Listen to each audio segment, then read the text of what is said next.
Et bonjour à tous. Alors aujourd'hui, je vais faire un vlog pour parler principalement des problèmes auxquels nous sommes touchés quotidiennement, puisque comme beaucoup le savent, nous sommes touchés au niveau des enfants avec l'autisme, donc pour Maë qui a 4 ans et demi maintenant. Et on parlera également des cardiopathies, donc des problèmes cardiaques dont Lily Rose et Roméo sont touchés également.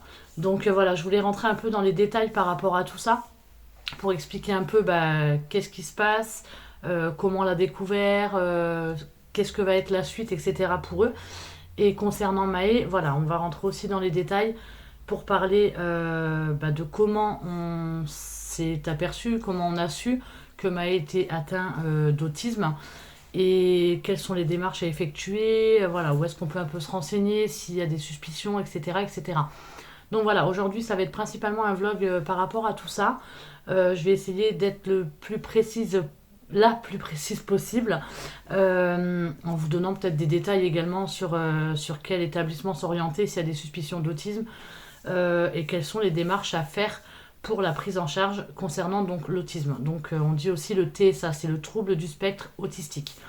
Donc voilà, donc j'ai pris un peu des petits papiers également pour essayer de ne pas oublier certaines choses, et puis pour vous raconter un peu concernant Maë. Donc je pense qu'on va commencer par l'autisme. Donc Maë, voilà, on l'a découvert, donc ça va faire un an, où vraiment on a eu le diagnostic et la confirmation qu'il était touché par le trouble du spectre autistique. Nous, on ne se doutait pas du tout de tout ça. C'est vrai que Maë, depuis qu'il est né, c'est un bébé, déjà de base ça a été un bébé surprise, hein. Il est arrivé, le petit cadeau, voilà. Donc Maë est né, tout s'est très bien passé. Son premier mois de vie, franchement, ça a été génialissime, le bébé rêvé. Et une fois en fait arrivé à son premier mois de vie, ça a été très très compliqué. Les choses ont commencé à se dégrader puisque Maë était un bébé qui pleurait tout le temps, tout le temps. Il était toujours contre moi. Il donnait l'impression en fait d'être un bébé très angoissé, toujours apeuré, toujours les poings serrés, à faire des sursauts, avoir les gros yeux à regarder. Voilà, il avait vraiment peur de tout. Mais ce qui a été le plus compliqué, en fait, ça a été ses pleurs incessants qui ont duré plus de 18 mois, toutes les nuits. Il n'y a pas une seule nuit où Maë a fait une nuit de 2 heures. On arrivait vers 20 h, 21 h, ça commençait les hurlements, mais de douleur. Et il n'y a rien qui le calmait. Donc ça a été très très dur. Et puis quand on en parlait donc au pédiatre ou au médecin traitant aux visites mensuelles, il nous disait tout simplement que c'était des caprices. En sachant que Maë était mon huitième enfant, je pense que voilà, un bébé, quand il fait des caprices, vous le prenez au bras. En général, il se calme, hein, parce qu'un petit bébé ne fait pas de caprices, forcément. Surtout pas un mois ou deux ou trois. Donc voilà, on n'a pas trop été écouté par rapport à ça. Donc ça a duré. Et jusqu'au jour où j'ai un peu pété un plomb, et en allant voir le médecin traitant et là en lui disant maintenant stop, vous faites quelque chose, parce que là c'est juste plus possible de le laisser dans l'état là, à se mettre dans des états comme ça, et puis incessant, ça s'arrêtait vraiment pas, il n'y a rien qu'il faisait. C'était les biberons, il était changé, on a essayé la poussette, les balades, les bras, les bains, on a tout essayé, il n'y a vraiment rien qui faisait. Et on voyait vraiment qu'il pleurait de douleur, c'était pas des pleurs de caprice ou on ne sait pas trop quoi. Donc en râlant, on a pu obtenir à pouvoir faire des examens à Maë. Donc ça a commencé par une prise de sang. Et cette prise de sang s'est révélé que Maë n'avait pas de fer du tout dans son corps. Donc de là, tout s'est enchaîné. En fait, on a été trimballé d'un hôpital à un autre. Donc de Nice à Montpellier, à Necker. Enfin bref, on a fait vraiment beaucoup, beaucoup d'examens. En sachant qu'en plus Maë était toujours très constipée. Donc c'était un bébé qui était allaité exclusivement jusqu'à presque 6 mois où j'ai arrêté mon allaitement parce que c'était juste plus possible, c'était trop compliqué, il était tellement stressé, tellement... Voilà, c'était vraiment une boule de nerfs, on voyait qu'il n'était pas à l'aise, et puis moi ça me stressait plus qu'autre chose. Donc du coup l'allaitement exclusif a été arrêté pour Maë à presque 6 mois pour lui. Mais voilà, moi j'ai jamais eu de problème de fer, il n'y a jamais eu de problème de tout ça de nos côtés. Et puis donc du coup voilà, on a enchaîné en fait tous les rendez-vous médicaux où il a subi une montagne, une batterie d'examens. Ça a été de l'échographie à la radiographie, à la scintigraphie osseuse, à la pH-métrie, au TOGD, voilà. On a vraiment tout fait et personne en fait ne trouvait ce que Maë avait, mis à part qu'il avait des soucis au niveau des intestins parce qu'il était toujours très constipé. Il avait d'énormes fécalomes, donc vraiment les grosses selles en fait. Et donc voilà, il s'était déjà fait des petites fissures anales, etc. Donc ça allait vraiment loin, sans pouvoir expliquer en fait de quoi ça venait. Il a fait une rectomanométrie également parce qu'au départ il soupçonnait une maladie qui s'appelle Irida. Donc ça c'est une maladie génétique, problème de sang, etc. Mais en fait non, voilà, toutes les analyses ont été faites, il n'y a aucun problème dans la génétique, il n'y a aucun problème dans les chromosomes, dans tout ça, tout va bien à ce niveau-là. Et puis ça a duré un peu plus de 2 ans où j'en ai eu un peu marre parce que Maë se mettait dans des états mais pas possibles.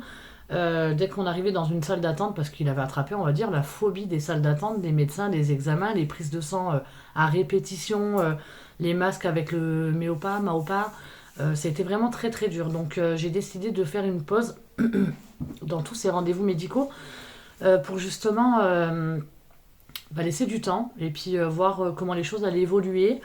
Maë ne parlait toujours pas. C'est un enfant qui a parlé très tard. Il a toujours été un peu dans sa bulle, très solitaire. Il parlait pas de babillage, pas de tout ça.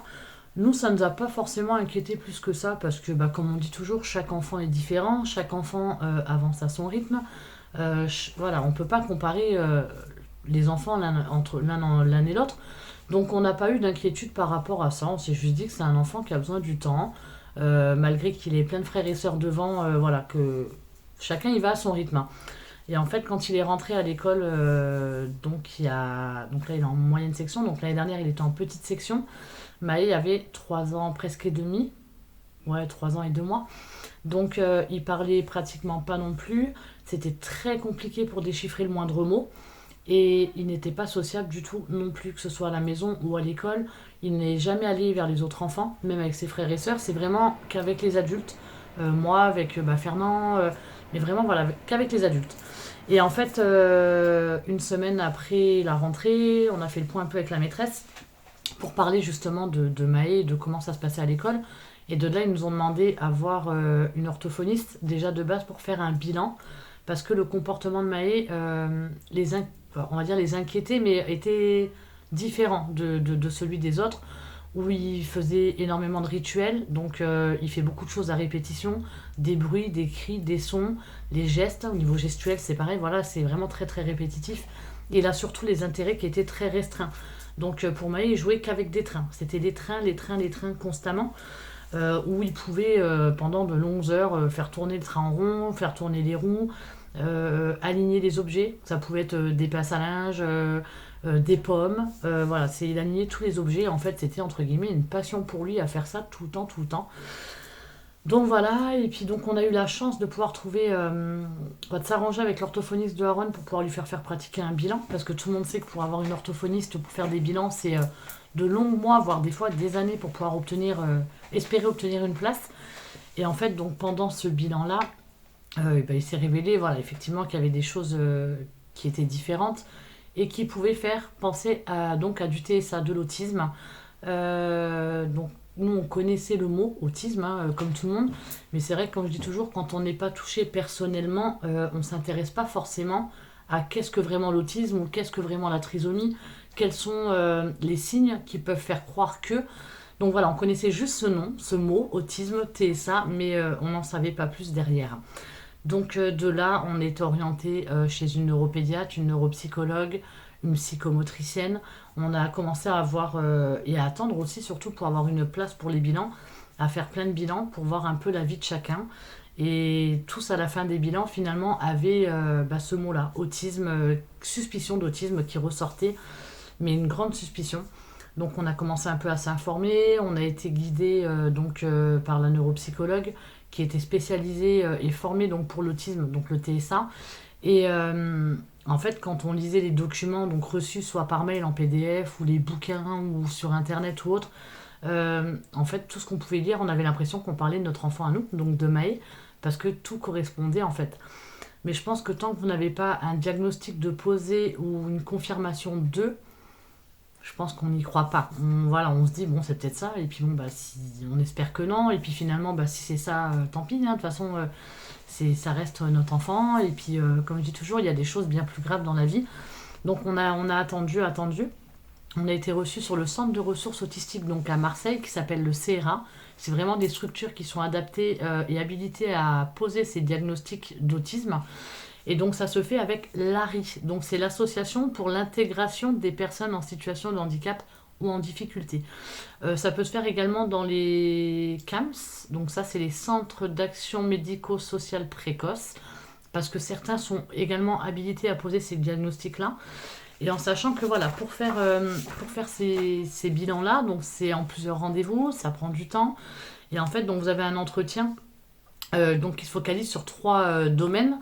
Donc il y a le langage, il y a la communication, il y a les interactions réciproques, il y a les comportements restreints, répétitifs et stéréotypés. Donc ça se fait en plusieurs rendez-vous, à savoir que maintenant l'autisme peut se faire détecter à partir de 18 mois en fonction du degré, si on peut dire, parce qu'il y a plusieurs formes d'autisme. Il peut y avoir de l'autisme banal, si on peut dire, de l'autisme type 1, type 2, et le plus gros des autismes, le plus lourd des autismes reste l'autisme Asperger.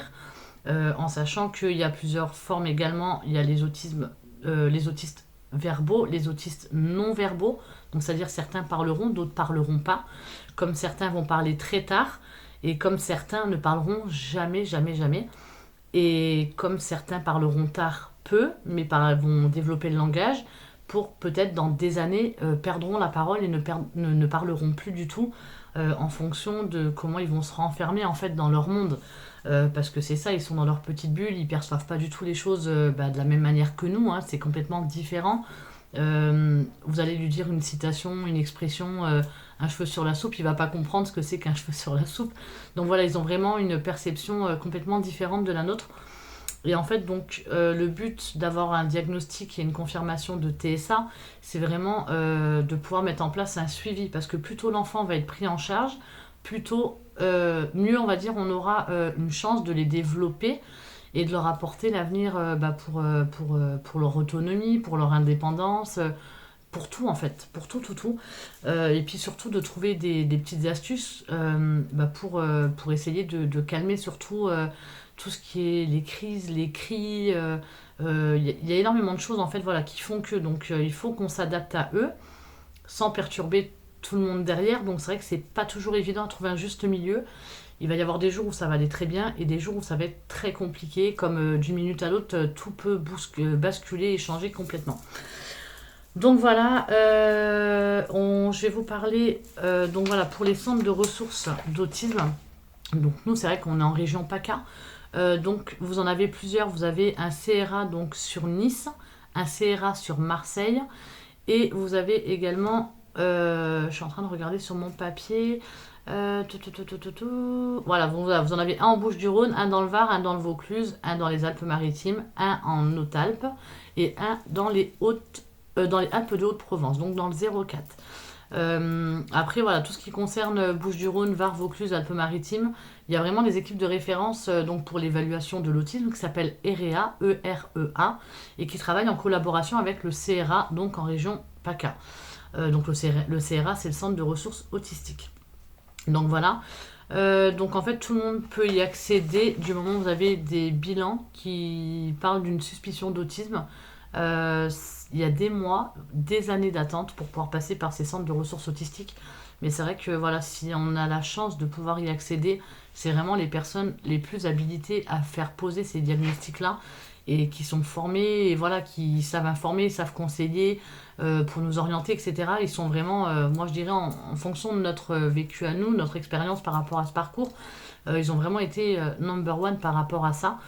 Ils peuvent vous proposer également des formations en tant que parent, en tant qu'aidant, pour savoir comment gérer en temps de crise ou pour telle situation, ou même vous guider s'il y a des choses qui ont changé, vous êtes un peu perdu. Voilà, ils peuvent vous expliquer, ils sont vraiment très à l'écoute par rapport à tout ça. Donc voilà, après pour les personnes qui chercheraient ou qui seraient voilà, intéressées pour un centre de ressources autistiques, en tapant directement dans la barre de recherche de Google, vous avez accès quand même aux coordonnées de tous les centres de ressources autistiques en France. Vous avez également beaucoup d'associations qui sont là pour l'autisme. Non, je vais pas vous les citer parce qu'il y en a beaucoup. Il y en a des plus sérieuses que d'autres. Il y en a qui sont plus formés, qui connaissent un peu mieux les choses. Donc voilà, en cherchant sur Internet, on a quand même des possibilités de trouver pas mal de choses.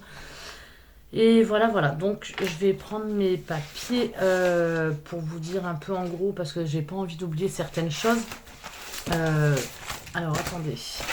Au niveau, donc l'autisme, pour vous dire en gros qu'est-ce que c'est que l'autisme. La personne autiste, donc elle perçoit, elle comprend et elle interprète les mêmes stimuli que tout le monde, mais ne les traite pas de la même façon. Donc ça la rend souvent différente.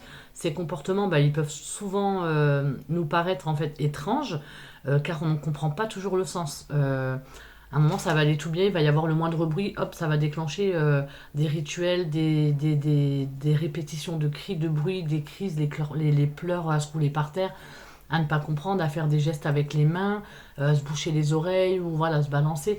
Il y a plein de choses qui peuvent faire vraiment bousculer le comportement d'un enfant ou d'une personne autiste. Pardon.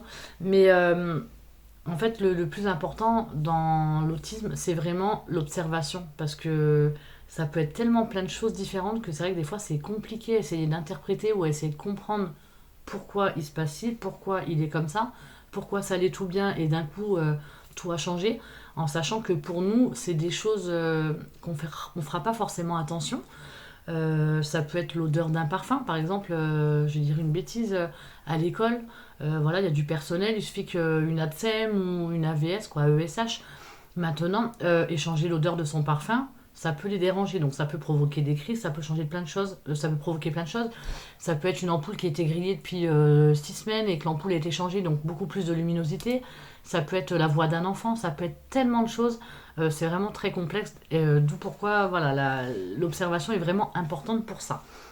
Donc voilà, à l'heure actuelle, on n'a pas, on ne connaît pas en fait les origines de l'autisme. On ne sait pas de quoi ça vient malgré les nombreuses années d'études qui ont été faites et qui sont encore faites à l'heure actuelle. Euh, on ne sait pas si c'est dans tout ce qu'on mange tous les jours, dans notre nourriture, si c'est ce qu'on a dans l'air qu'on respire tous les jours. Voilà, il n'y a pas d'explication à l'autisme. Ça peut toucher tout le monde, comme n'importe qui, comme n'importe quand. Voilà, c'est pas expliqué. On sait que c'est un trouble neurodéveloppemental, donc qui ne se soigne pas, hein. L'autisme n'est pas une maladie. Ça veut juste dire qu'au cours du développement dans le ventre d'une maman ou un peu après, tout ce qui est réseaux neuronaux, ils s'organisent différemment dans leur cerveau en fait. Donc voilà. Après au niveau, voilà, comme je disais, tout ce qui a été étudié, toutes les différentes hypothèses, les recherches, etc., ça met quand même en évidence une origine multifactorielle, je vais y arriver. Et ils pensent vraiment, voilà, en gros, il y a des facteurs explicatifs qui disent que ce qui pourrait impliquer et combiner chez un même enfant, donc il y a tout ce qui est neurologie, la génétique et l'environnemental. Mais voilà, il y a rien qui dit que c'est un problème dans la génétique, il n'y a rien qui dit que c'est un problème au niveau de l'environnement. On ne sait pas en fait, c'est complètement inconnu par rapport à tout ça. Il y a tellement de diversité des origines qu'on pourrait expliquer la multitude des formes en fait de comment ce trouble est là. C'est vrai que c'est un peu compliqué. Après voilà, il y a beaucoup de gens qui ne connaissent pas l'autisme. Il y en a souvent qui disent ah, c'est un enfant mal élevé, mais non, il n'est pas mal élevé. Il a des fois des comportements, des réactions bizarres, mais c'est l'autisme qui fait que ça n'a rien à voir avec c'est un enfant élevé, mal élevé, bien élevé, loin de là. Donc les préjugés des personnes qui pensent les choses comme ça, c'est pas évident. Et je pense que voilà, il faut vraiment passer au-dessus ou prendre le temps des fois de leur expliquer. Mais bon, des fois, il y a des gens qui restent un peu bornés, c'est un peu compliqué. Donc voilà. Qu'est-ce que je peux vous dire d'autre je suis en train de regarder en même temps. Au niveau des signes, donc les signes typiques qu'on observe beaucoup chez les personnes ou les enfants qui sont autistes, c'est donc ils ne répondent très rarement qu'à leur prénom. Il faut en gros, voilà, il faut un peu les sourds, on va dire, quand on les appelle, puis ils ne prêtent pas attention, ils répondront pas. C'est très rare qu'on puisse les toucher avec les mains au niveau du corps parce qu'ils sont très sensoriels au niveau du ressenti, que ça peut être l'histoire de la pomme de douche, l'eau qui tombe sur eux, une matière de vêtements, ils n'aiment pas qu'on les approche trop. Donc voilà, après tout dépend toujours de la forme et du degré d'autisme, mais c'est très souvent comme ça. Ils ont des centres d'intérêt qui sont très restreints, qui sont très spécifiques et très exclusifs. Donc ça peut être comme des horaires de train, une date, une couleur, un objet, des fois des trucs banals. Comme Maë, combien de fois il s'est attaché à des fèves en forme de macaron. Il pouvait l'avoir dans la main pendant 4 heures, il la lâchait pas, quoi. Il l'a gardée toute la journée à l'école ou en promenade ou autre. Voilà, ils ont tendance souvent à s'attacher à des petits objets comme ça qui ont aucune importance pour nous et pour eux on ne sait pas pourquoi, mais ils s'attachent beaucoup à des choses comme ça. Après au niveau social, ils peuvent être mal polis, impolis on va dire, c'est mieux, impolis, assez en décalé. Régulièrement, ça leur arrive des fois de sortir des gros mots, mais ils n'en connaissent même pas le sens. Hein. Euh, Ils peuvent également sortir une phrase qui n'a rien à voir avec la situation sur le moment même, ou avoir une réponse voilà, à ce qu'on est en train de vivre. Des fois, ils vont nous sortir un truc, mais qui aura rien à voir en fait avec la situation actuelle. Ils nous jouent très rarement avec les autres enfants. C'est très dur pour la sociabilisation. Ils sont très solitaires. Ils aiment être dans leur bulle, en fait, dans leur petit monde. Ils répètent souvent les mêmes choses, les mêmes questions, alors qu'on leur a déjà donné la réponse. C'est souvent voilà, qu'ils répètent, ils sont souvent très très très répétitifs. Et ils manifestent vraiment très peu d'intérêt pour les autres. Donc ça, voilà, ça reste une généralité. Tout le monde n'a pas les mêmes signes évocateurs. Tout le monde, voilà, il y a tellement de choses tellement amples dans l'autisme qu'on ne peut pas dire, voilà, parce que mon enfant est répétitif, il est autiste. Non, ça se passe pas comme ça. Mais voilà, il y a beaucoup de choses qui font que, au niveau du langage, ce sont des enfants qui parlent très tard en général ou qui ne parleront pas du tout. Après, il y a. Qu'est-ce que je vais vous dire en regardant en gros dans mes petits bouquins ce que je peux vous dire en plus. La difficulté ouais, dans la compréhension des émotions. Alors, ça, les émotions, nous, je vois pour Maël, c'est très compliqué. Euh, il ne saura pas dire en fait s'il est triste, s'il aime quelqu'un, s'il a mal quelque part. Quoique maintenant, mal, il le dit un petit peu, mais voilà, ils ne savent pas vraiment ce que veut dire le mot. Voilà, au niveau des émotions, c'est très compliqué. Si vous le grondez, il va se frustrer, parce que vraiment, il est dans la frustration, mais totale. Et il va pouvoir rester figé comme ça pendant un quart d'heure sans plus rien bouger, à faire une tronche comme ça et tout triste. Et on aura beau essayer de lui parler ou autre, s'il décide de rester faire la statue, il fera la statue. Donc voilà. La difficulté donc, dans la compréhension du langage, donc ça on l'a dit, c'est vrai qu'au niveau du langage c'est assez compliqué, même pour eux, pour les expressions, l'humour, prendre les choses au second degré, tout ça, ça ils en seront complètement incapables.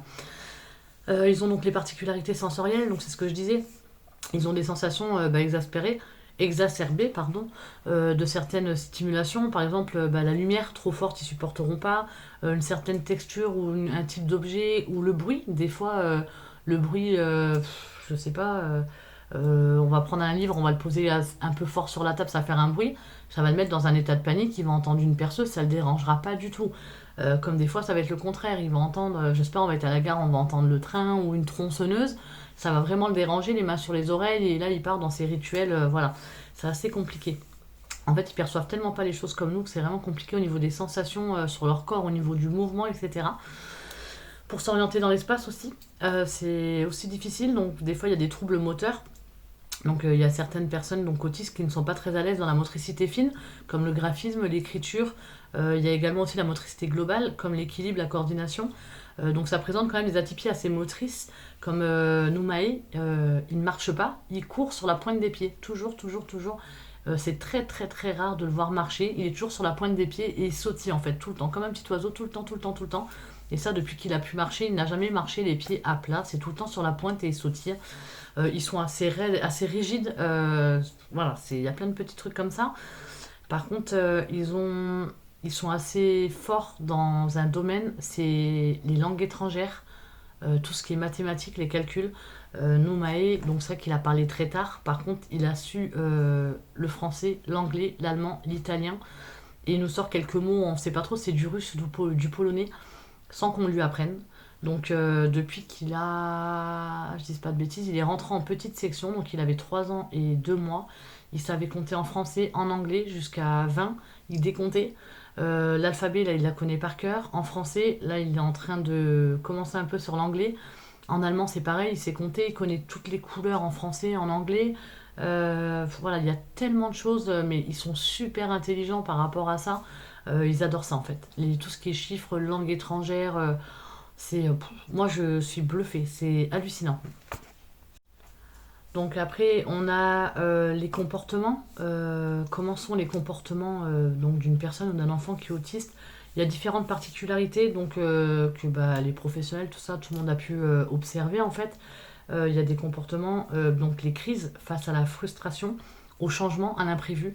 Une personne atteinte de TSA, donc d'autisme, a besoin de repères visuels, que ce soit pour une journée, pour la semaine. Il a besoin de se repérer par rapport à des images, par rapport à des pictogrammes. C'est super important pour eux parce qu'ils n'ont pas la notion du temps et de tout ça.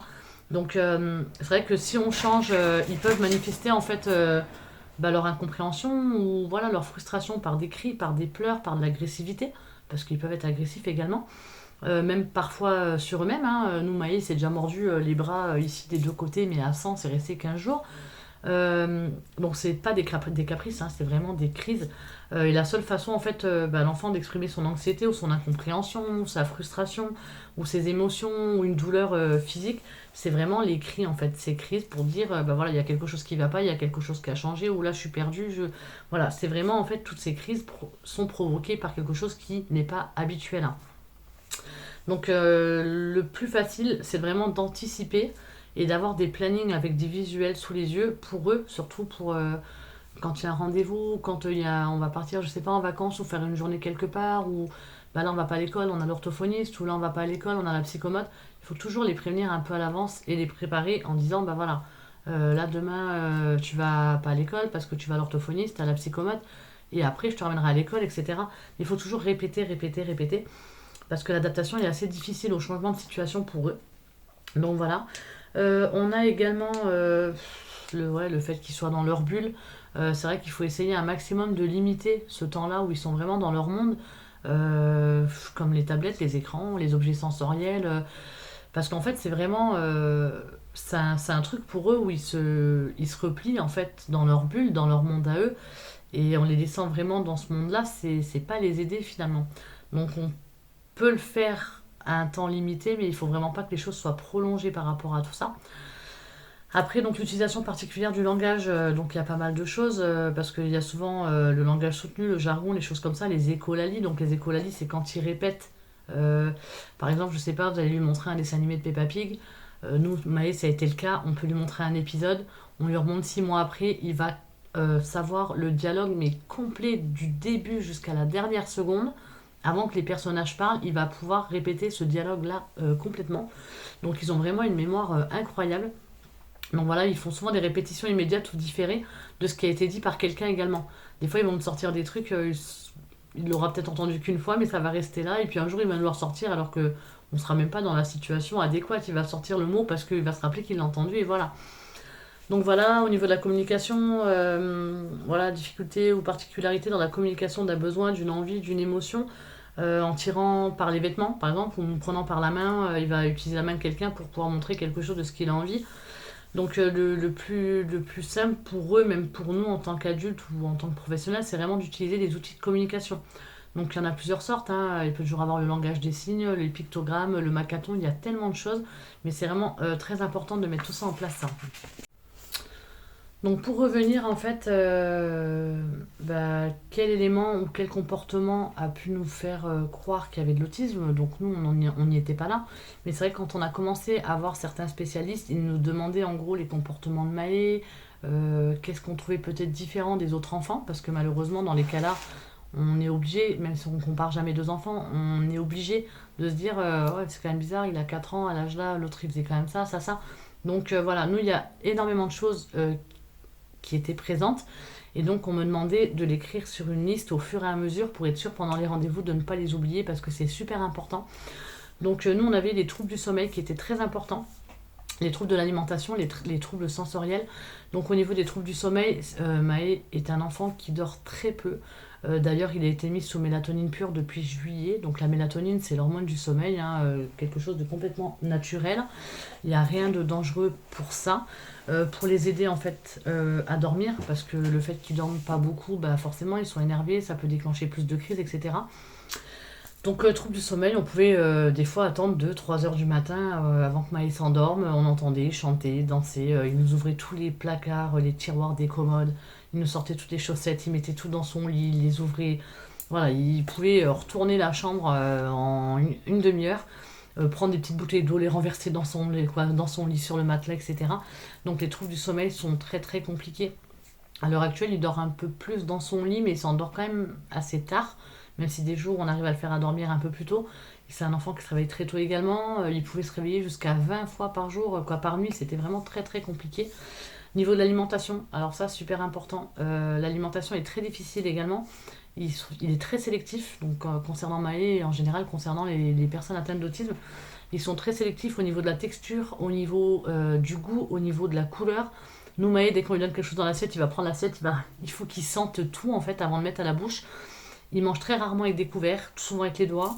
Et ils sont très restreints. Nous, Maë, il adore les saucisses, la purée, les pâtes à la bolognaise. Mais pour lui faire manger une viande, n'importe quelle autre viande, du poulet, du bœuf, n'importe quoi, c'est difficile. Il vit pour les saucisses. Donc on lui donne des saucisses parce que le principal c'est qu'il mange et de ne pas laisser le ventre vide, même si on dit qu'un enfant ne se laisse pas mourir de faim. C'est voilà, ils sont très très sélectifs par rapport à la nourriture. Euh, il bouge beaucoup, voilà, il peut être très calme et puis d'un coup se lever et tourner 40 fois sur lui-même. Des fois il va regarder la télé, il va faire l'arbre droit, quoi, la tête en bas, les fesses en l'air, les jambes en haut. Ils ont des fois des positions assez étranges pour faire certaines choses. Les odeurs le dérangent, le toucher, le bruit. Ça, le bruit, c'est vrai qu'il y a des choses qui sont difficiles pour lui. Donc là, depuis quelques mois, on a acheté un casque anti-bruit qu'on peut trouver dans n'importe quel magasin, comme Cultura, etc., ou sur des sites internet de vente, hein. Euh, Par contre, des fois, il aime les bruits qui sont très forts, comme les sirènes. Un jouet, des fois, c'est vrai qu'ils sont déjà forts, mais quand vous les collez à votre oreille, c'est juste impossible pour nous de le faire. Lui va pouvoir le laisser, mais fort dans son oreille, en fait, parce que ses troubles sensoriels ne le dérangent pas, en fait. C'est vraiment voilà, l'opposé complète de nous. Il ingurgite des objets ou des choses qui sont non comestibles. Donc Maë avait développé le syndrome de Pica. Donc en fait le syndrome de Pica, c'est ils mettent tout à la bouche alors qu'ils sont en âge de comprendre si ça se mange ou ça se mange pas. Ils nous mangeaient les bords des meubles, ils léchaient les murs, la pierre, la terre. Ils pouvaient ramener des cailloux, ils croquaient dans des cailloux. Voilà, il y a plein de choses comme ça qui faisaient que voilà, c'est pas des comportements qui sont habituels.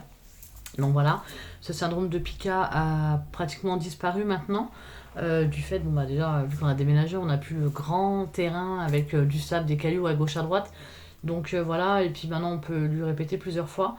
Donc voilà, il peut également tourner sur lui-même, mais alors à fond, à fond, à fond, en avoir des vertiges.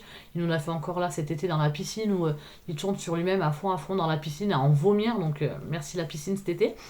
Donc la sélection pour la nourriture, la posture, ouais, les postures corporelles étranges, donc ça c'est ce que je disais.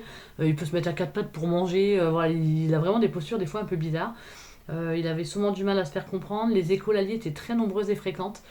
C'est comme une histoire, il s'intéresse très rarement aux activités, aux histoires, les choses comme ça. On va le tenir 25 secondes et terminé. Mais quand on va raconter une histoire, même s'il n'est pas à côté de nous, que ce soit à la maison ou à l'école c'est pareil, la maîtresse peut lire l'histoire, il va être au bout de la classe à jouer avec son train ou à faire tourner sa petite roue. En fait, il ne sera pas présent devant, mais il écoutera quand même. Et en fait, c'est souvent quand on lit une phrase, le dernier mot de chaque phrase, il le répète. Tout le temps, tout le temps, tout le temps, tout le temps. Un épisode à la télé, un truc à la télé, voilà, la télé allumée, ça va être pareil. Il va répéter à chaque fois le dernier mot de ce qu'il entend. Mais ça, c'est très, très, très fréquent. Donc ça s'appelle les écholalies. Donc il manifeste donc de l'indifférence. Des fois, il rigole de façon inappropriée. Donc il peut être là comme ça et puis d'un coup changer complètement de comportement et à rigoler, à se taper un fou rire, on ne sait pas pourquoi. Il peut parler aussi de façon incessante d'un sujet. Donc lui en l'occurrence c'est les trains. Depuis des années on va dire maintenant, parce que depuis qu'il est tout petit c'est les trains, les trains, les trains, les trains, les trams, il vit pour ça. C'est sa passion, mais c'est vraiment l'obsession. Et depuis quelques mois maintenant il est à fond sur le bonhomme jaune, Pac-Man, parce que forcément il ouvre, il ferme la bouche, donc c'est très répétitif. Et Mario, il adore Mario également. Donc voilà, tout ce qui a son répétitif et tout, il adore ça. Il sociabilise pas, il ne joue pas avec les autres. Donc là, ça y est, depuis cette rentrée, il a une petite copine avec qui il s'entend super bien, auquel la petite l'accepte très bien. Ils sont très souvent ensemble, donc je suis super contente parce que la sociabilisation au niveau des enfants est très compliquée pour lui. Il ira vers les adultes, il n'y a aucun problème, mais les enfants, c'est très très très difficile. Donc les comportements étranges, l'agressivité, l'obsession, les comportements répétitifs, donc ça c'est ce que je disais. Tout ce qui est stéréotypie, l'automutilation, pareil, c'est ce que je disais juste avant, où ils peuvent se faire du mal eux-mêmes en fait quand ils se sentent pas bien. Et les mises en danger. Alors nous, les mises en danger depuis 2 ans, ça lui est arrivé à l'école, hein, où il a réussi, il s'échappait de la classe constamment, et à ouvrir une fenêtre et à passer la moitié du corps par la fenêtre et été rattrapé juste avant. À la maison, c'est pareil, il peut prendre un couteau et puis courir avec, donc il faut toujours, toujours, toujours avoir l'œil sur eux, parce qu'ils peuvent se mettre en danger très régulièrement. S'ingérer un petit poids dans le fond du nez, donc quand on sait pas trop, à 2 ou 3 ans, s'ils savent se moucher, on n'ose pas trop leur dire souffle, parce que s'ils aspirent, forcément, bah, ça retombe dans les poumons, et là, c'est le drame complet. Donc voilà, il y a des mises en danger comme ça. Comme quoi, oui, il ne porte aucun intérêt pour les enfants de son âge. Donc là, ça y est, ça commence à changer depuis quelques mois, donc ça, je suis contente. Il crie très souvent au lieu d'appeler. À fixer un objet, ça peut durer 10 minutes. Il n'y a rien, on pourra l'appeler 40 fois, le secouer. S'il a décidé de rester bloqué sur un truc, il va rester bloqué dessus. L'alignement donc d'objets, la nourriture, etc. Les rituels répétitifs, comme éteindre, allumer une lumière, allumer un robinet, le fermer, allumer, refermer. Donc ça, c'est très très souvent. Courir sur la pointe des pieds parce qu'il ne marche pas. Et les problèmes gastro-intestinaux, parce que du coup, quand on a pu avoir la confirmation de l'autisme de Maë, on a également appris que les personnes ou les enfants atteints d'autisme, donc de TSA, souffrent pour 90% d'entre eux de problèmes intestinaux, donc la constipation, etc. Donc nous, on n'a jamais eu de conclusion sur ces problèmes de bébé, à quoi ça correspondait, ce que c'était, etc. Et finalement, bah, tout est lié, tous ces problèmes, donc depuis bébé où il pleurait énormément, etc., ses constipations, ses grosses selles, etc. Finalement, bah, maintenant, on sait qu'aujourd'hui, tout ça, c'était lié à l'autisme qu'on ne pouvait pas forcément savoir quand il était petit. Voilà, voilà. On avait également oui, récité l'intégrale de certains dessins animés, donc ça, c'est très fréquent. Donc le retard de langage. Et puis voilà, en gros, vraiment pour les diagnostics, quoi, on va dire les choses qui avaient été notées pour Maë. Donc voilà, à savoir que après, donc une fois que le diagnostic est posé, la prise en charge c'est vraiment primordial, surtout au niveau de l'orthophoniste, pour essayer de développer un maximum le langage le plus tôt possible, parce que plus tôt on les stimule et plus tôt on leur donne une chance pour eux plus tard d'avoir une vie autonome, une vie comme tout le monde, où ils vont pouvoir se débrouiller tout seuls, où ils vont pouvoir comprendre les choses, où ils vont développer le langage, etc. Donc c'est très important de pouvoir avoir un diagnostic dès que c'est possible et dès que les personnes se rendent compte de ce qui se passe, pour pouvoir mettre en place tout ça.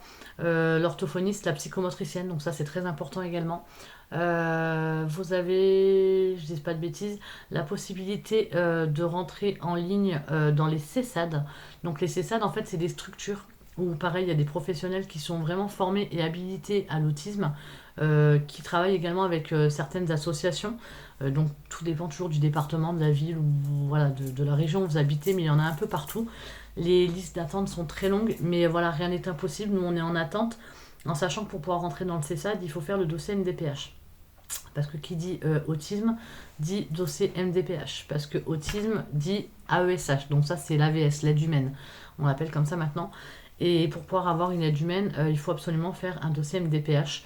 Donc, bon courage. C'est juste la galère, parce qu'on a beau être en France en 2021, les dossiers MDPH, c'est un combat pour les mamans, pour les parents, pour les familles. C'est des frais, mais engendrés énormes, parce que pour faire les bilans, c'est de votre poche, il n'y a pas de prise en charge ni de remboursement, que ce soit par la sécurité sociale ou par les mutuelles. Donc les bilans orthophoniques, psychomotes, neuropédiatres, neuropsy, voilà, le maximum de bilans qu'on peut avoir, il faut absolument les faire pour pouvoir les inclure dans ce dossier MDPH. Et avec donc le diagnostic et la confirmation de l'autisme ou du TSA. Et donc demander une aide humaine, donc l'AESH, anciennement AVS, on va dire, parce que l'AVS est là pour l'aider, en fait, pour l'autonomie à l'école, pour les mises en danger, pour gérer les crises, pour essayer d'observer, voir ce qui va pas, etc. Donc c'est super important d'avoir une AESH. Et en fonction de la forme d'autisme, il y a des enfants qui sont touchés par l'autisme qui ne restent pas et qui ne peuvent pas rester dans des établissements ordinaires, parce qu'il y a des formes bien plus graves et bien plus sévères que d'autres, et que c'est vrai que c'est pas évident pour eux. Donc il existe des structures adaptées pour les personnes atteintes d'autisme. Et pareil, tout ça, ça se fait sous l'accord de la NDPH. On peut pas décider nous-mêmes de dire, bah allez, hop, on le met dans telle structure ou voilà, on le met dans telle école. Ça se passe pas comme ça, malheureusement. Ça a beau être votre enfant, c'est pas nous qui décidons par rapport à ça. Nous, concernant Maë, je souhaite à ce que Maë reste dans une école ordinaire. En tout cas, on va dire, c'est pas prévu dans les mois ou les années à venir à ce qu'il rentre dans une structure. Je pense que tant que c'est possible, pour nous en tout cas, on veut rester dans une école ordinaire pour lui, justement pour l'intégrer, parce que l'intégration c'est super important, à ce qu'il reste dans une école ordinaire avec des gens, des enfants, on va dire, parce que c'est des enfants, des élèves qui soient comme tout le monde et qu'il apprenne justement à vivre dans la société avec tout le monde, parce que malgré sa différence, il sera un enfant comme tout le monde, un adulte comme tout le monde. Euh, et en fait, je pense que c'est vraiment en restant dans ces milieux comme ça où on peut peut-être évoluer comme tout le monde. Et voilà. Donc après, ça reste mon avis personnel. Et voilà, je me bats pour ça parce que je souhaite vraiment à ce que Maë reste dans une école ordinaire. Et après, si un jour ça venait à être trop difficile et si on me refusait Maë dans une école ordinaire parce que c'est juste plus possible, je pense que voilà, ce serait très dur, mais voilà, le but n'est pas là pour nous, en tout cas à l'heure actuelle. Donc voilà, il est dans une école ordinaire avec une AESH, il a 2 demi-journées par semaine. Donc là, on a remonté un deuxième dossier MDPH pour demander plus d'heures, parce que c'est assez compliqué sur certaines choses pour lui, notamment sur le temps méridien, donc au niveau de la cantine, du fait que la nourriture soit très sélective, etc. C'est compliqué pour lui à être tout seul et à gérer ça. Il peut avoir de l'impulsivité des fois à gauche, à droite avec un camarade, prendre dans une assiette, mettre dans la bouche, rejeter dans l'autre assiette à côté, prendre un couteau et le jeter sur quelqu'un. Voilà, ça peut. Il est tellement imprévisible à ce niveau-là que c'est très important d'avoir d'avoir une AESH qui puisse gérer ce temps-là. Donc voilà, la prise en charge, on a demandé également à ce qu'il soit pris en charge au CESAD. Il y a 10 mois, quand on a monté son premier dossier MDPH, on nous l'a refusé parce qu'on n'avait pas la confirmation de l'autisme, on n'avait que de la suspicion par les professionnels au départ, et donc du coup on nous a refusé cette prise en charge parce qu'ils disaient qu'elle était trop précoce. Donc là, ça va faire un an maintenant, on a le diagnostic, on a les confirmations, on a les bilans de tout le monde, de tout. Donc on a demandé cette prise en charge au CESAD. Je pense que ça permettrait également voilà, d'être avec des professionnels qui sont vraiment formés dans l'autisme et puis peut-être éviter de courir à gauche, à droite pour voir tel spécialiste, tel spécialiste. Parce que autant pour moi que pour les autres, que pour Maë, ça doit être difficile et lourd au bout d'un moment. Il y a quand même la fatigabilité, il ne faut pas croire, ces rendez-vous-là sont quand même assez fatigants, mais ils sont juste primordiaux. Voilà. On va dire entre l'école et les rendez-vous sont carrément plus primordiaux que l'école pour eux, afin de développer un maximum ce qu'on pourra développer pour lui. Donc voilà, concernant l'autisme, après Maë, ça reste un petit garçon super intelligent, super adorable, super attachant. Je pense que si on l'avait pas, il faudrait qu'on l'invente parce que c'est notre petit bonheur quand il nous sort des fois des trucs, mais à rigoler. Donc voilà, ça reste un petit bonheur de l'avoir. Et puis si on devait le refaire, comme je dis toujours, on referait exactement la même chose parce que malgré sa différence, ce sera un adulte comme tout le monde. Et puis on donnera les moyens d'eux et puis il y arrivera plus tard, il n'y a pas de raison. Donc voilà, concernant Maë, concernant l'autisme, je vais faire le petit point pour Lily Rose et Roméo, donc qui sont touchés par des problèmes cardiaques. Donc pour commencer par Lily Rose. Lily Rose est une petite fille qui a 9 ans, où elle n'a jamais eu de problème de santé, où tout allait très bien. Et il y a, ça fait 2 ans là, ça y est. 2 ans, on a notre médecin traitant qui est parti à la retraite, donc il a fallu chercher un nouveau médecin traitant. Et en changeant de médecin traitant, j'avais bloqué donc sur Doctolib 1h30 de rendez-vous pour ramener les enfants avec leur carnet de santé, les présenter et leur expliquer en gros voilà, ce qu'il y a, ce qui va pas, est-ce que tout va bien, etc. Et en fait, arrivé, donc elle les a tous pris un par un, elle les a sculptés, les pesés, les mesurés, simple visite, on va dire, de présentation, de contrôle. Et en fait, en arrivant sur Lily Rose à l'auscultation, elle entendait que quelque chose n'allait pas. Donc de là, elle enlève son stéthoscope et elle me dit mais par qui elle est suivie par qui Lily Rose pour ses problèmes cardiaques. Alors, moi, je la regarde, je lui dis pas de problème cardiaque là. Elle me regarde, l'air de dire, elle se moque de moi, quoi.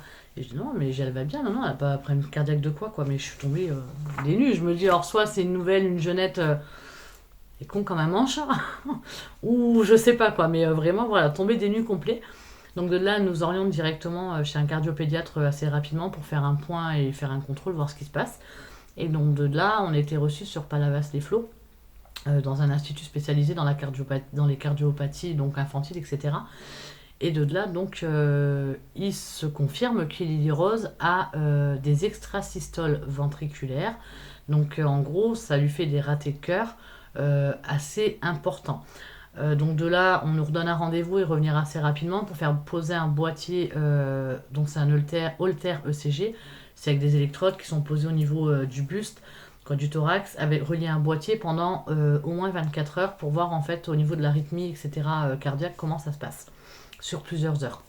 Donc, elle a fait des épreuves à l'effort, elle a fait, que je dise pas de bêtises, échographie cardiaque, Doppler, etc., etc.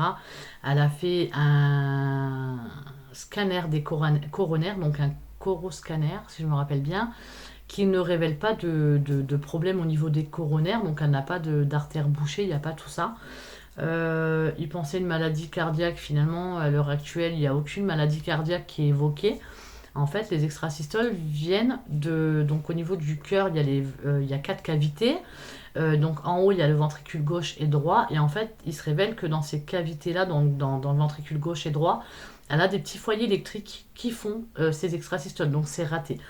Donc il y a 2 ans en arrière, elle en faisait un peu plus de 16 000 en 24 heures. À l'heure actuelle, elle en fait un peu plus de 34 000 en 24 heures. Donc les choses se sont vraiment dégradées. Elle a été mise sous traitement depuis juillet dernière, donc ça fait 7 mois maintenant. Donc septembre, octobre, novembre, décembre, ouais, ça fait 6-7 mois. Donc elle a un traitement quotidien, mais le traitement ne fonctionne pas. Donc il y a toujours ces ratés, ces extrasystoles. Donc elle ne peut faire de sport. Et à l'heure actuelle, là on a 2-3 examens à lui faire, parce que donc on avait demandé un deuxième avis médical sur l'hôpital Necker à Paris, donc spécialisé également. Donc on avait vu une rythmologue infantile qui confirme tous ces diagnostics. Et donc eux seraient pour l'opérer cette année, donc dans les mois qui vont suivre, après avoir refait 2-3 examens là. Que voilà, l'institut où elle est suivie habituellement, eux seraient pour l'opérer, mais pas avant 13-14 ans. Donc voilà, les choses sont pareilles, sauf pour une date éventuelle d'opération. Donc là, on va faire les petits examens qu'on doit faire, et puis en fonction, on va voir le but de cette opération. Donc ce serait de passer par l'artère fémorale au niveau de la cuisse, pour remonter donc dans le ventricule gauche et droit et aller brûler ces petits foyers électriques, en espérant que ça puisse se faire, parce qu'il peut y en avoir 1, 2, 3 dans le ventricule gauche, comme il ne peut pas en avoir dans le gauche, ou qu'il peut en avoir 7 dans le ventricule gauche. On ne peut pas le savoir à l'avance, c'est vraiment quelque chose qu'on voit le jour J de l'opération quand ils y sont. Et soit ça marche, soit ça marche pas, parce que en sachant que les petits foyers électriques peuvent être trop près des parois du cœur, et dans les cas-là, on ne pourrait pas intervenir parce qu'il y aurait beaucoup trop de risques. Donc dans ce cas, on ne pourrait rien y faire. Donc voilà, concernant Lily Rose, elle ne se plaint pas. C'est vrai que là-dessus, c'est très rare qu'elle nous dise qu'elle se sent pas bien. Bon, des fois, elle dit qu'elle a la tête qui tourne un peu, ou qu'elle sent son cœur battre très fort. Mais voilà, on va dire que ça ne la gêne pas forcément au quotidien. Voilà, voilà. Ce qu'on peut vous dire en gros par rapport à Lily Rose, pareil, hein, il n'y a pas de problème dans la génétique, il n'y a pas tout ça. Et puis concernant donc notre petit Roméo, alors Roméo est un petit garçon qui a eu 21 mois, donc notre petit neuvième. Bah, tout va bien pour lui, c'est un bébé génialissime, hein. Dès comme lui, comme je dis toujours, on peut en avoir 15, il n'y a aucun problème, il est tellement adorable. Et en fait, donc Roméo, pendant, ouais, on va dire vers 3, 4, 5 mois, pareil, les visites mensuelles, des fois on entendait comme un petit souffle au cœur au niveau de l'auscultation. Et en fait, le médecin m'expliquait que ça arrive très souvent chez les enfants la première année de vie. Parce qu'en général, c'est le sang, quand il circule dans les valves, il arrive tellement vite que ça fait ce bruit comme un souffle au cœur. En fait, ça souffle. Donc, et puis le mois d'après, on n'entend plus. Et puis pendant 6 mois, il n'y a plus rien. Et là, au mois d'août, donc là, 2020, auscultation, donc la visite des... Je crois que c'était des 15 mois, il me semble. Mai, juin, juillet, août, ouais, 15 mois, 16 mois, voilà. Là, le souffle au cœur est revenu, mais très prononcé et vraiment très persistant. Donc là, le médecin me dit on n'avait pas fait de contrôle. Bah, je lui dis non, parce qu'il n'y avait plus. Après, pendant 3-4 mois, c'était revenu un peu. Puis finalement, là, ça fait 6-7 mois, on n'entendait plus rien, il n'y avait plus rien. Donc tout allait bien. Elle me dit bon, on va faire quand même une échographie cardiaque dans le doute, parce qu'elle sait que c'est assez persistant et assez prononcé. Donc elle me dit dans le doute, il faudrait voir un cardiopédiatre et faire juste une échographie de contrôle pour s'assurer que tout va bien. Donc on prend rendez-vous et finalement serein mais complet, en se disant ouais, on va faire une écho de contrôle terminée quoi. Mais loin d'imaginer qu'il y aurait quelque chose derrière. Et puis finalement, Donc on a attendu un bon mois et demi avant de pouvoir faire ce contrôle-là parce que bah voilà, ça reste comme beaucoup de spécialistes où ils sont surbookés. Nous sur notre région, sur notre département, on n'a même plus de cardiopédiatre. Elle s'est taillée congé mater, ça fait 1 an et demi, on n'en a plus. Donc il faut se taper des kilomètres et des kilomètres. Mais bon voilà, un mois et demi après, on fait avec un cardiopédiatre. Donc en l'occurrence, c'est le même que Lily Rose qui a pu nous recevoir pour faire ce contrôle. Mais en fait, eh bien, il s'est révélé que Roméo a une malformation cardiaque. Donc il a une fuite sur la valve mitrale et une fuite sur les oreillettes. Donc qui provoque du coup, de base le sang circule dans le même sens. Lui pour le coup ça fait ça, mais hop ça revient en arrière. Donc c'est pas cool du tout. Euh, de quoi vient cette malformation? Eh bien je vais vous répondre comme le cardiopédiatre m'a dit, il n'y a pas d'explication. C'est une malformation, il y en a beaucoup plus que ce qu'on croit. Ça arrive à tout le monde. Voilà, c'est les poux, t'as pas de chance. Je pense qu'on a vraiment pas de chance parce que pour le coup, on se les prend tous. Mais voilà, ça peut arriver à n'importe qui. Il n'y a pas de voilà, il y a pas de cause de cigarette, il n'y a pas de cause d'alcool. Bon, j'ai jamais bu enceinte, hein, mais bon, dans le doute, je le précise. Mais voilà, il n'y a aucune raison à cette malformation. C'est quelque chose qu'il a depuis qu'il est dans mon ventre, que d'ailleurs les personnes qui m'ont suivi pendant ma grossesse auraient dû le voir à l'échographie, puisqu'à la base le cœur, les cavités sont bien explorées à ce moment-là, et que nous, ça n'a pas été vu. Ou mal fait, hein, parce que je pense qu'à un moment donné, ça n'a pas été vu, j'ai un peu du mal à y croire. Donc, est-ce que vraiment les sages-femmes, les personnes comme ça sont vraiment formées à tout ça? J'ai un gros doute parce que, même moi, là, en ayant vu en direct avec le cardiopédiatre les fuites, je suis pas médecin, mais là, il m'aurait dit, ah oui, c'est bon, je vois, c'est là, quoi. Donc, des choses voilà, un peu incompréhensibles et inadmissibles pour moi. Ça n'aurait rien changé, mais bon, voilà. Enfin, bref, ça aurait pu être des choses beaucoup plus graves et ça aurait pu être vital pour lui, ou voilà, on ne sait pas. Donc, c'est vrai que ça aurait pu être fait et on aurait pu le savoir avant. Donc voilà, donc cette malformation est là, comme le cardiopédiatre nous expliquait. Roméo a 21 mois. Donc la fuite fait 5 mm, donc c'est déjà pas mal pour un bébé de 21 mois. Et comme il me dit, il n'y a pas de traitement à ça. La seule chose qu'il va y avoir, c'est une opération lourde à cœur ouvert, parce que Roméo va grandir. Forcément, quand on grandit, nos organes grandissent également, et du fait que tout va grandir, les fuites vont grandir. Donc la priorité à l'heure actuelle, c'est de le surveiller plus, de voir l'évolution et de voir surtout la dégradation, parce que ça va se dégrader, on le sait, ça va se dégrader, et en fait il va falloir prendre la décision de l'opération à cœur ouvert au moment où les choses vont commencer à se dégrader, parce qu'il va y avoir de l'hypertension pulmonaire, voilà, il va y avoir plein de choses, de l'essoufflement où il pourra même des fois devenir un peu pâle bleu, lèvres bleues, etc. Donc il va falloir être très vigilant à tout ça et surtout voilà, continuer et faire bien les suivis comme il le faut. Donc voilà, l'opération à cœur ouvert, on ne sait pas trop encore vraiment, on sait que ça va être la lourde opération, mais on ne sait pas quand, si ça va être dans 3 mois, dans 6 mois, dans 5 ans, dans 10 ans, on ne le sait pas, tout va dépendre de sa dégradation. Je n'ai pas les détails encore de si ce serait une prothèse, une valve mitrale ou s'il venait à reboucher les trous. Voilà, j'ai pas trop voulu savoir vraiment le détail de tout ça. J'ai vraiment voulu savoir qu'est-ce qu'il fallait faire pour rentrer ça dans l'ordre, en sachant qu'il ne peut pas y avoir de traitement.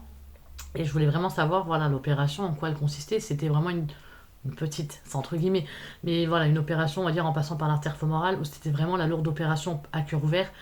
Donc au départ, il me dit on n'en est pas là. Je dis, ça va, c'est un peu mon défaut. J'aime savoir où je vais, même si c'est des choses pas cool. J'aime bien savoir pour me préparer mentalement, même malgré que je fais une grande stressée, j'aime bien savoir tout ça. Et ce qui est normal, surtout quand ça touche encore plus nos enfants. Donc là, voilà, ce serait vraiment la grosse opération à cœur ouvert. Et il n'y aurait pas d'autre alternative à ça. Donc, à suivre. Là, on revoit le chirurgien, on voit le cardiopédiatre dans 2 mois, un peu plus de 2 mois. Donc, en fonction, on va voir déjà là si les choses se maintiennent ou s'il y a eu un peu de changement ou autre.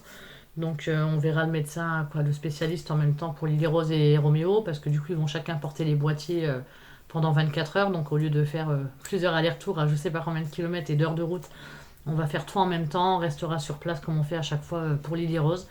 Et puis voilà, on vous partagera un peu les suivis, qu'est-ce qui va se passer, où on en est, etc. Qu'est-ce qui va se faire au fur et à mesure. Donc voilà, concernant les cardiopathies, si on peut dire, parce que bon, c'est pas des maladies pour le coup, mais voilà, les problèmes cardiaques, on va dire. Concernant Lily Rose, elle est en affection longue durée, donc depuis le mois de octobre, ça y est, je l'ai enfin fait. J'ai pris le temps d'eux, ce qui veut dire que maintenant, voilà, si elle voit des spécialistes en fonction de ses problèmes cardiaques, on n'avance plus les frais par rapport à ça, mis à part les frais de route, etc. Mais voilà, elle est en affection longue durée. Roméo, il va falloir que je le fasse également parce que voilà, on sait que ça va durer des années. Donc voilà, sinon il n'y a pas de reconnaissance MDPH, rien du tout pour eux, hein, pas du tout. Il y a vraiment que la LD qui est faite au niveau de la CPM. Voilà, voilà, je pense avoir fait le tour. Je réfléchis, je pense pas avoir oublié autre chose. Je pense qu'on est déjà pas mal pour expliquer, voilà, j'avais dit qu'on parlerait de l'autisme, des problèmes cardiaques de Lily Rose, Roméo. Le prochain vlog, je vais vous en faire un sur les troubles 10 parce qu'on me le demande très très très souvent. Essayer de rentrer aussi voilà, dans les détails, expliquer vraiment qu'est-ce que c'est que ce 10, qu'est-ce que machin.